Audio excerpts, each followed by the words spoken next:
var. Bu demir çağında Anadolu ve çevresi, onu alabilirsek Urartuları Demir belki çağında Anadolu ve çevresi. Yıl olarak söyler misiniz onu? milattan önce demir çağını mı Yani diyorsunuz? Urartu döneminde. Milattan önce 9. yüzyıl, yani 850'lerle 600 Yakınlaşık kabaca. yani. Anadolu'da demir çağında Urartular var, Doğu Anadolu'da. İlk kez Doğu Anadolu coğrafyasında bir devlet ortaya çıkıyor. Geç Hititler Hitit var. krallıkları var. Bu Hititlerin imparatorluğun bakiyeleri olan, onların devamı olan bir krallıklar var. Orta Anadolu ve çevresine egemen olan Frigler var. Doğu'da bu sürece sonradan Lidyalılar da katılıyor. Biraz geç onlarınki. Yani 6. yüzyıl, 7. Doğuda mı, yüzyıl batıda falan. mı? Batı'da affedersiniz.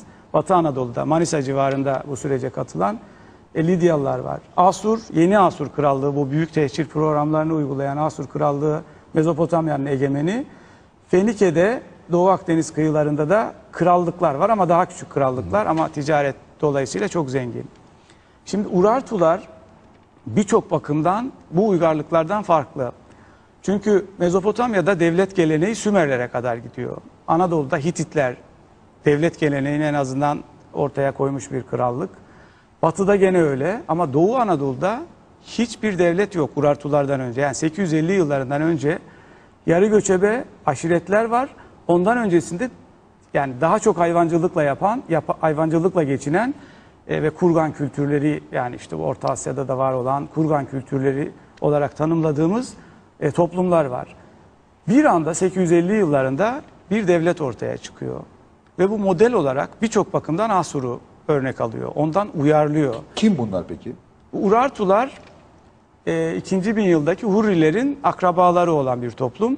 İşte bugün de Çeçen, İnguşlarla dil Peki, olarak akraba. Türk veya Ermeni değiller mi? Yok, değiller. Yani biliyorsunuz, bu Ermeniler özellikle Urartulara çok sahip çıkıyorlardı. Çünkü Doğu Anadolu'da Ermenilerde en azından büyük Orta Çağ'da kalıntıları olan bu kiliseler dolayısıyla bildiğimiz bir toplum.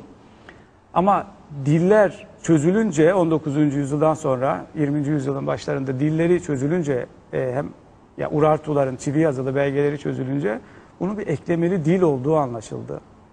Ve Kafkas dil ailesine girdiği anlaşıldı. Ondan sonra bu iddia bilim dünyasından tümüyle kalktı aslında, ama işte fanatik Ermeniler Ermenice falan. de eklemeli bildiğim. Yok, Ermenice Hint-Avrupa kökenli bir dil. Çekimler. Yok, Hint-Avrupa kökenli bir dil. Hayır. Ha, fiili demiyorsunuz siz, kelime eklemesi. Ona Kelime, bakarsan kelime. eklemeli değil, Almanca da eklemeli değil yani. Yok yok. Türkçe'de. Kelimelere eklenen, sondan ekleme yapılarak üretilen, kelimelerin üretildiği bir dil. Yani Ural, Altay kökenli diller de biliyorsunuz eklemelidir. Kafkas kökenli dillerin de bu Batı Kafkas dil ailesinde bu tür eklemeli diller var. İşte bunlardan 2 tanesi de Çeçence ve İnguşça. Urartular bu zor coğrafyada bu bölgeye özgü ilk defa kent kuran bir devlet. Bayağı ciddi anlamda kentler inşa ediyorlar. Kafkasya'dan mı geldi bunlar? Yok, bunlar 2. bin yılda Hurrilerin devamı olan 2. bin yılda belki Kafkasya, 3. bin yılda belki geldiler Anadolu'ya, ama işte önce güneyde yaşadılar. Sonra onların akrabası veya devamı olan Urartular doğuda bir devlet kurdular. Örneğin kent olgusunu buraya bir anda yerleştiriyorlar. Yüksek bir kayalık üzerinde yönetici sınıf için stadeller yapıyorlar. Aşağısında da halk oturuyor. Yüksek o Van Kalesi'ni biliyorsunuz. Van Kalesi'nin o üst bölümünde saray var, tapınak var, depolar var. Bütün 5-6 ay kış tabii. Bütün ürünleri depoluyorlar. Doğu Anadolu'da ilk defa tarım yapmaya başlıyorlar. Sulu tarım. İlk kez gerçekleşiyor. Sulu tarım için insanları yerleşik hayata zorluyorlar. İşte bu tehcir programıyla uzak bölgelerden insanlar getirerek kentlerin çevresine yerleştiriyorlar. Uzun kanallar açıyorlar. İşte Natürk değil. Şamram kanalı olarak, Natürk değil. Şamram kanalı olarak bildiğimiz 50 kilometreye yakın bir Hala var. kanal hala devam ediyor. Ve Urartuların eseri bu. Üzerinde çünkü Kral Menua'nın yazıtları var. Yani bu kanalı ben yaptım. Her kim sahip çıkarsa tanrılar onu yeryüzünden, güneşin altından yok etsin diye bir de beddua etmişler böyle. O Şamram kanalının duvarları üzerinde bayağı büyük teras duvarları da konuşuyorlar? yapmışlar. Yani bu işte Çeçence'ye benzer. Çeçence'ye benzer bir dil. Fonetiğini bilmiyoruz, seslendirişini bilmiyoruz tabii, ama dilleri, çivi yazılı belgeleri günümüze ulaşmış. Yani kayalar üzerinde, ana kayalar üzerinde yazdıkları çok sayıda yazıt var. Van Müzesi'nin bahçesinde çok sayıda stel, dikili taş duruyor. Ayrıca ana kayaların üzerine de yazıtlar yazmışlar. Mesela bu yazıt geleneği de öyle. Yazıyı Asur'dan olduğu gibi alıyorlar. İlk yazıtları Asurca. Asur alfabesi. Asur alfabesi, çivi yazısı Asur'dan olduğu gibi kopyalıyorlar. Hatta ilk yazıtlarını Asurlu katiplere yazdırıyorlar. Sonra onu Urartuca'ya uyarlıyorlar ve çivi yazısıyla Urartuca yazıtlar veriyorlar. Mutlaka bir şey bilingual denilen çift dilli bir metin lazım çözmek Çift için. dilli metinleri var tabii değil ki, mi? çok Tabii, öyle iyi, çok çözülüyor iyi bir tabii. nokta.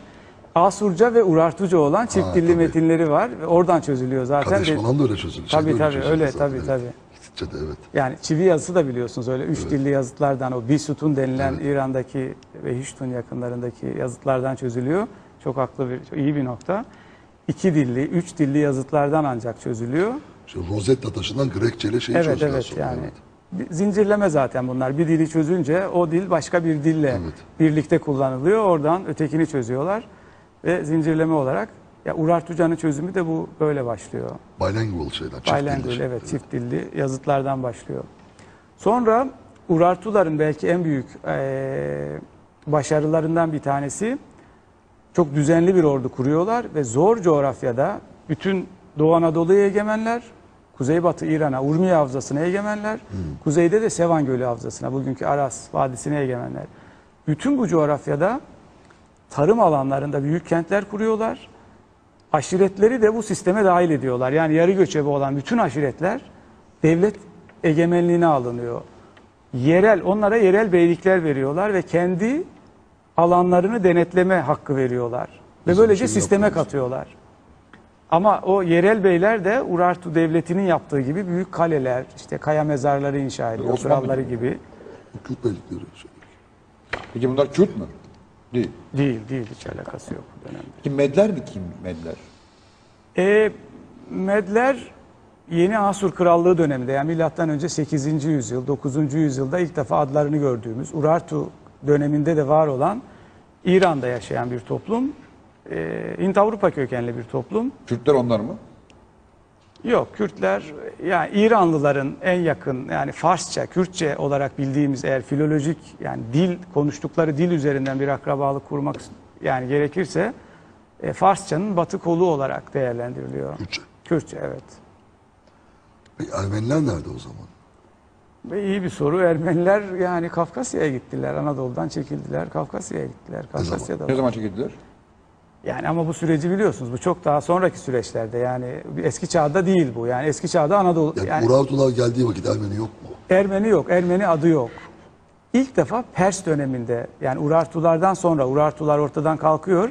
Birkaç yüzyıl sonra Doğu Anadolu'da Ermenilerden, yani Armeniye diye bir bölgeden söz ediliyor aslında. Ermeniler olup olmadığını da bilmiyoruz. Belki oraya giden toplumlar Ermeni olarak adlandırıldı. Bir de böyle bir şey var.